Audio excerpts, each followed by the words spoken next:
Have you ever felt like you were standing on a broken foundation, looking back at a past that's gone and ahead at a future that's a terrifying blank? That hollow, breathless feeling? That's where our story begins. Naomi's life started in the thriving town of Bethlehem, a name that literally means house of bread. But a severe famine struck, forcing her husband, Elimelech, to make a desperate choice: leave the house of bread to find food in the foreign land of Moab.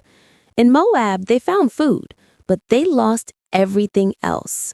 First, Naomi's husband died. She was left alone with her 2 sons. They married local Moabite women, Orpah and Ruth. For 10 years, they tried to build a new life. Then tragedy struck again. Both sons died. Imagine Naomi's silence. Imagine the triple weight of loss, her husband and both of her sons. There was no one left to secure her future, no one to carry the family name.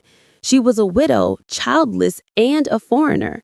She had lost her protector, her providers, and her purpose. She named herself Mara, which means bitter. She famously declared, "I went away full, but the Lord has brought me back empty." That's the hopelessness we sometimes feel. We look at our life and see only the holes, the gaps, the absence of what was. Maybe you've lost a job that defined you, a relationship you depended on, a dream you poured your life into, or a person you couldn't imagine living without. You left the house of bread full of life, and now you feel like you've returned empty. At this low point, Naomi decides to return to Bethlehem. She tells her daughters-in-law to stay behind and seek new husbands.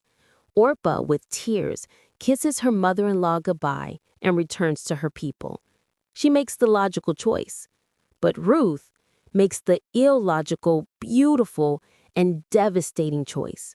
Ruth clings to Naomi and speaks one of the most famous declarations of loyalty in history. "Do not urge me to leave you or to turn back from following you. For where you go, I will go, and where you lodge, I will lodge. Your people shall be my people, and your God, my God. Where you die, I will die, and there will I be buried." Ruth chooses commitment over comfort, devotion over self-interest, and an uncertain future with her broken mother-in-law over a secure life in her homeland. Ruth, the foreigner, gives her life to the God of the empty woman. She takes the first step back toward restoration not because she was guaranteed success, but because of a deep, unwavering loyalty and love. The first step of restoration isn't a miraculous shift in circumstance. It's a determined choice of the heart. It's choosing to stand by what is good and true, even when your world is crumbling. Naomi and Ruth arrive in Bethlehem. It is the time of the barley harvest, a season of hope, but they are poor and have nothing. Ruth, with quiet dignity, says, "Let me go to the field and glean among the ears of grain." Gleaning was a right given to the poor, to follow the harvesters and pick up the leftover stalks. It was hard, humbling, backbreaking work. Ruth, a princess in her own country perhaps, bent her back to pick up scraps. She was living evidence that restoration often begins with humble, consistent, and hard work. The field she happens to choose belongs to a man named Boaz.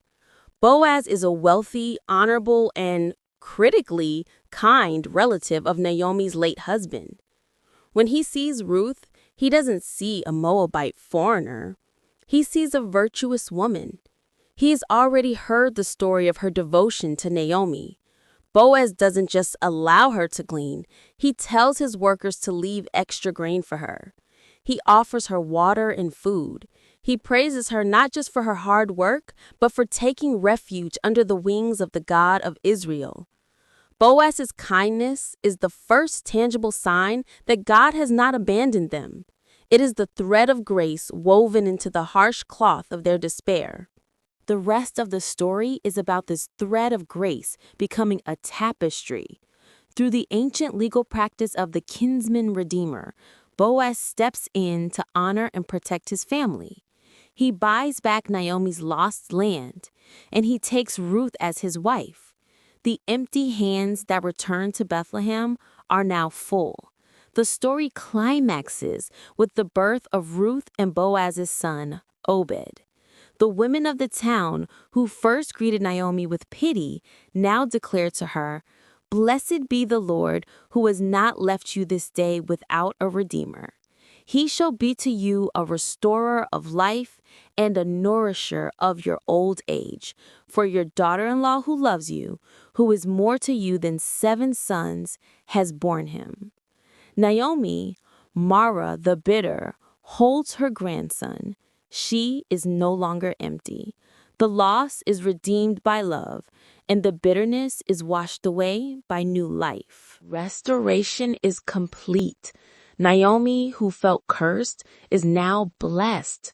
Ruth, the poor foreigner, is honored. And the child born of this redeemed love, Obed, becomes the grandfather of King David and an ancestor of Jesus Christ.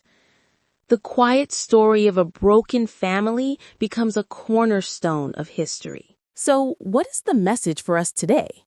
If you feel like you are in your Mara season, if you have returned empty to the place you once called home, remember this journey. Loss is real, but it is not the end.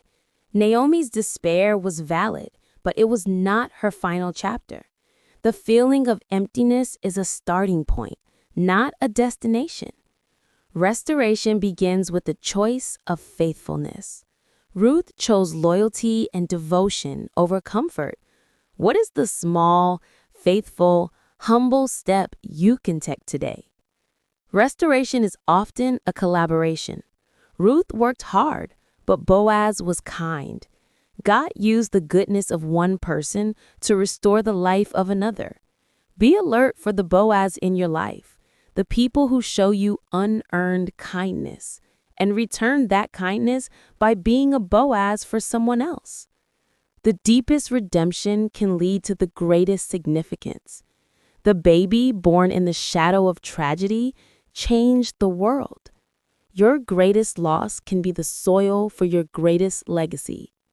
You are not defined by what you have lost. You are defined by the faithful heart that keeps moving forward. Keep gleaning. Keep loving. Keep walking toward the house of bread. Because the God who turned Naomi's bitterness into joy is the same God who is already weaving the threads of grace into your own story of abundance. Your restoration is unfolding.